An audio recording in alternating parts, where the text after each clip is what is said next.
Hello everyone and welcome again to the latest edition of Brontë Mania. In this latest video I'm going to take a look at Elizabeth Brontë, who is actually the second oldest Brontë sibling and in many ways the least well known.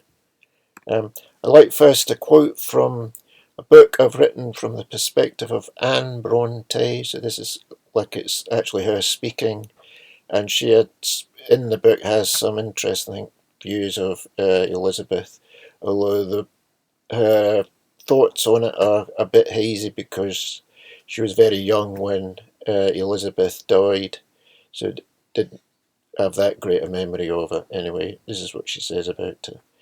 This is the first time I have mentioned Elizabeth, who was destined to die young like Maria. They were the closest in age, Maria being the eldest, Elizabeth next senior of us in age. There is a good reason why Elizabeth has taken such a subsidiary role in my memory. I will go into my reasons for this in due course. Then she goes on. For reasons I cannot work out, Elizabeth is a largely forgotten person in our household. When she died, she seemed to hardly leave a mark behind her. It is almost as if she never existed. The case is markedly different with her sister Maria. It is puzzling. From what I can gather, Maria was naturally outgoing where Elizabeth was not. She seems to have been, much like myself, possessing a quiet temperament which was not easily shaken no matter what was going on around her. It is sad she's been allowed to wither and die in this way, leaving not a trace behind her. And that's the end of that quote from the book. There's a reference here by Patrick Brontë, the father, who said of his daughter Elizabeth that she possessed a good, solid sense. When Elizabeth arrived at Cowan Bridge for her schooling at the age of 9, she, along with her sisters, received a report on their acquirements on entering. This was like they were tested out as they arrived at the school to see what their knowledge was as they entered the school. These were the remarks made about her. Reads tolerably, writes pretty well, ciphers a little. This was a reference to arithmetic. Works, which means sewing, very badly. Knows nothing of grammar, geography, history or accomplishments. Accomplishments stood for French, music and drawing. This report on Elizabeth does not sound encouraging, but it turns out the report for every pupil entering the establishment ran along similar lines. I'd like to show you actually that report on Elizabeth from the school. I have it in this book. It's a really good book. Bronte's Life in Letters. It does have letters in it, but this is has also some background detail about the Brontes, which is very interesting. And this is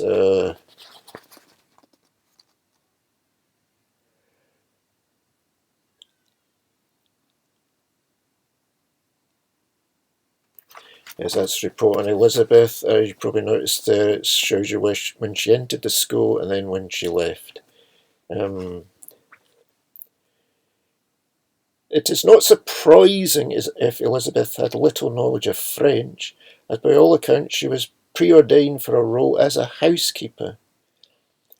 Her other sisters were groomed for positions as teachers, but thought she would be better served keeping house. So she did not study foreign languages like her sisters did. Now to actually return back to the letters, Bronte's and Letters book, and this is a reference Patrick made. It's quite interesting actually, this about all of his children. So this will give you an idea of how Elizabeth compared as a child to her siblings. This is a account Patrick gave to Elizabeth Gaskell, who's a well-known, very popular novelist of the time, who actually ended up writing a biography on Charlotte, but that was much later, about the 1850s. This is what Patrick said about his children. When my children were very young, when as far as I can remember, the oldest was about 10 years of age and the youngest about 4, thinking that they knew more than I had yet discovered, in order to make them speak with less timidity, I deemed that if they were put under a sort of cover, I might gain my end, and happening to have a mask in the house, I told them all to stand, and speak boldly from under cover of the mask. I began with the youngest. This would have been Anne. I asked what a child like her most wanted. She answered, age and experience. I asked the next, which would have been Emily, what I had best to do with her brother Branwell, who was sometimes a naughty boy. She answered, reason with him, and when he won't listen to reason, whip him. I asked Branwell what was the best way of knowing the difference between the intellects of men and women. He answered, by considering the difference between them as to their bodies. I then asked Charlotte what was the best book in the world. She answered, the Bible. And what was the next best? She answered, the Book of Nature. I then asked the next, this would have been Elizabeth, what was the best mode of education for a woman? She answered, that which would make her rule her house well.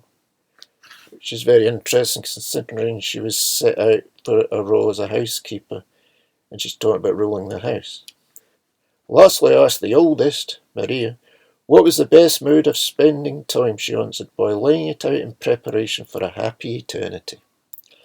I may not have given precisely the words, but have nearly done so, as they made a deep and lasting impression on my memory.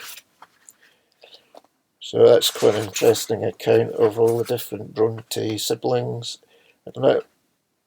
Staying with the book, I'd like to continue with a reference made of Elizabeth by Miss Evans, who's superintendent of the clergy daughter's school, and she is supposed to have been the model for Miss Temple, a teacher where Jane Eyre went to, which is the famous novel by Charlotte. That's what Miss Evans has to say about Elizabeth.